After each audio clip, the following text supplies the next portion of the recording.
Ladies and gentlemen, I'd like to update you on our continuing investigation into the terrible attack of yesterday near London Bridge. Officers from London's Counter-Terrorism Command have been working flat out with security services overnight, as you would expect, to continue to try and establish the full circumstances of what's happened. At this time, we found no evidence to suggest anybody else was involved in this attack. However, we're still making extensive inquiries to ensure that no one else was involved. Our investigative priority at this time is to ensure that there is no one related as an outstanding threat to the public. To this end, we've carried out 2 searches at addresses both in Staffordshire and the Stoke-on-Trent area. Our officers have therefore been supported by officers from Staffordshire and the West Midlands Counter-Terrorism Police. I would like to thank them, as well as the local community in those areas, for the support they've shown as we carry out those crucial inquiries.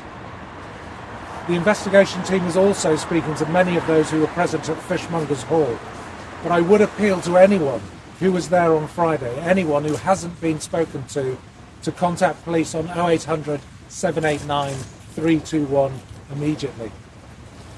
We now know this attack began inside Fishmongers Hall just before 2 p.m. yesterday.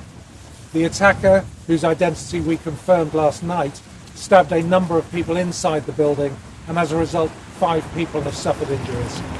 3 people, a man and 2 women, were injured and remain in hospital. Their families have been contacted and specialist officers are supporting them.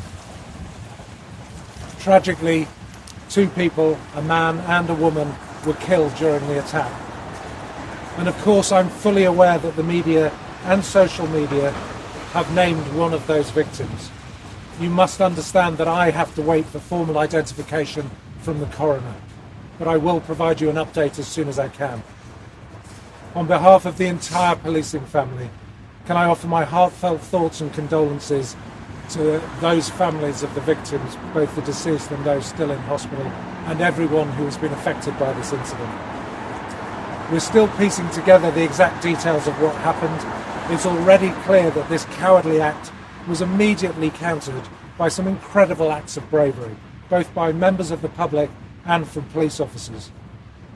We know this attacker was attending an event called Learning Together, and some of those present at that event were people who confronted this attacker to try and stop him.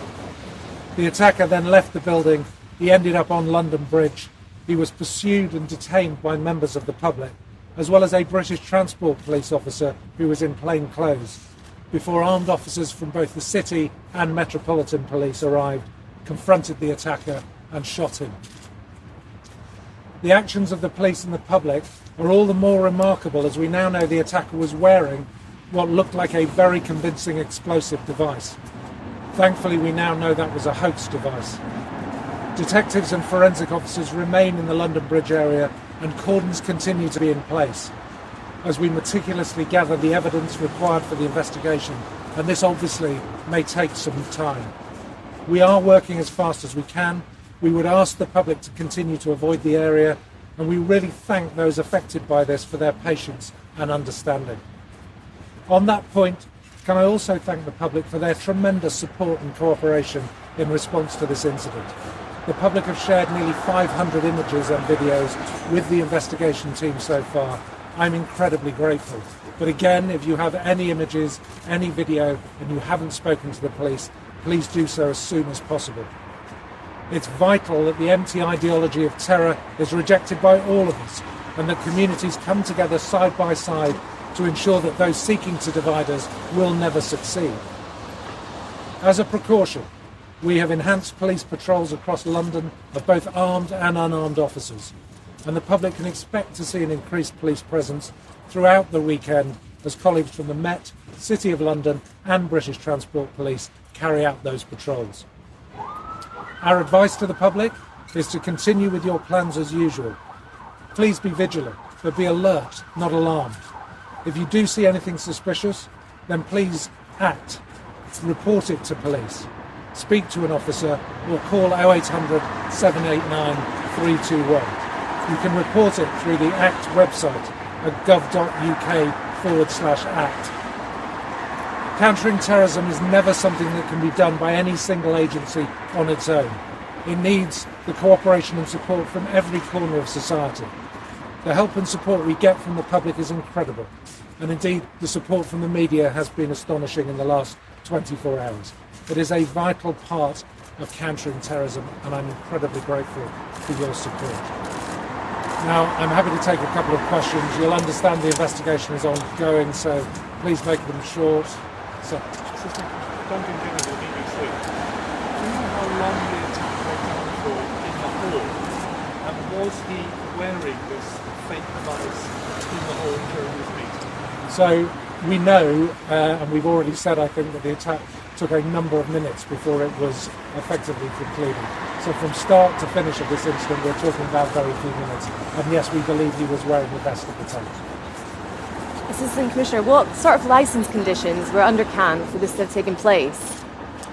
He was under the MAPA arrangements, the multi-agency public protection arrangements, and there was an extensive list of licence conditions for this individual. To the best of my knowledge as I stand here today, he was complying with those conditions. So you raided the killer's home in Stafford today. Have you got any plans for further raids in that part of the country or in any other part of the country? I've said we've searched 2 addresses. Inquiries go on, but at this point in time, there is no intelligence to suggest anyone else was involved. And at this stage, we are considering that he was the attacker in this case.